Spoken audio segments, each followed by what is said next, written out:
Well, now those events in Paris a year ago that we've been watching commemorated there have had a far-reaching impact on the country, followed of course by the attacks in November. So how has France changed in the last year? I'm joined now by the French ambassador to the UK, Sylvie Bermann. Very good morning to you, Madame Ambassador.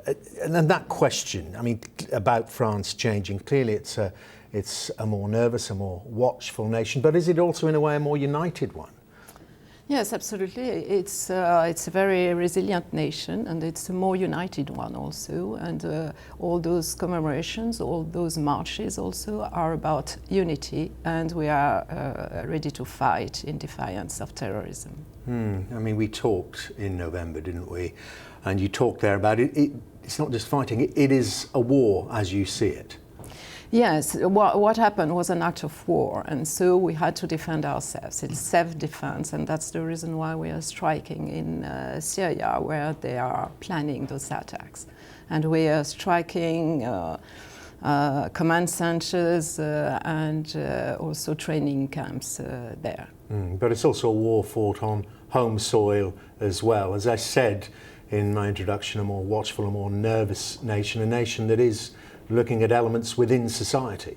Yes, absolutely. We've taken some security measures, more surveillance, and the state of emergency, which allow us to search houses, and where we found a lot of firearms. We have new legislations, and we're going also to have a modification in the constitution. I think our first priority is the security of our citizens, and we'll do everything which is necessary for that. And do you see signs, I mean, particularly after November, do you see signs within Paris, within other major French cities, of a degree of normality returning? Has it already happened? Is it happening? Yeah, absolutely. And we have a very big diplomatic gathering in France, the COP21, which has been very successful. And I think it's the biggest ever diplomatic event. And also the fact that it was successful, it means that we are looking towards the future. And that's very positive. And you mentioned, you know, the actions taking place, the intensified actions taking place in Syria by French forces at the moment. Where do you stand on that analysis? You'll be aware that it's been a very live discussion in the United Kingdom about whether military actions by a nation can, in a sense, cause the response that France has seen. Well, I think this is very important, and of course we welcome the British intervention. I think the RAF have a very useful means also, and the fact that we are fighting side by side is very important. But what we can see now in Syria as well as in Iraq, that there are some setback from those terrorists. So I think it's something which is necessary. Of course, it's not enough, and we will continue, but it's important also to have a political transition, and so that's what we are trying to do with the Vienna process and having some transition government and some negotiations. So that is important too, to stabilize the country. But do you think that some of those actions, those military actions by nations like our own, like France, like the UK, can explain the reaction, the terrorist activities?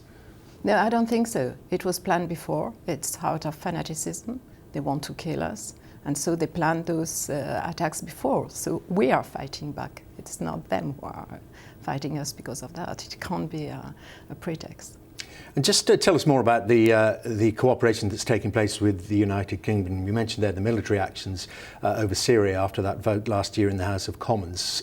But is there closer security and surveillance cooperation taking place now? Absolutely. We have intelligence sharings, and we increased that recently. Our Minister of Interior was in London last December, and they're talking quite often over the phone. Do you feel, though, I mean, Britain, of course, not part of the Schengen Agreement, is that, and not just because of terrorist activities, but the fact is that I know that France looks north to Belgium in particular as part of the problem. Are the open borders due to the Schengen Agreement, do you think that must be at least altered?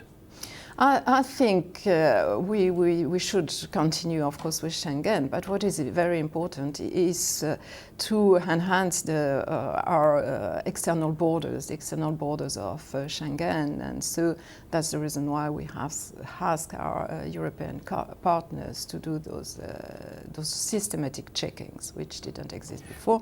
And we have also the PNR. But what does that mean practically for France with thousands of kilometres of external borders? If you enhance the checks there, does this mean that the border posts have to go up again so as you can check people in and out? Well, I was not thinking of France, but external borders, and we need extra policemen. We need police for border forces and coast guards, and I think we have to do that. And just finally, your views on Britain and its debate about leaving the European Union. What effect would that, in France's view, have on the security cooperation we've been talking about if Britain were no longer a member of the EU? Well, for us, of course, the UK is a very important member of the EU. It's important because we have this close military cooperation, this close and defense cooperation, this close security cooperation. I can't talk of what would happen in case the UK leaves the EU, but I hope it won't. Okay. Madam Ambassador, thank you very much indeed. Sylvie Bermann there.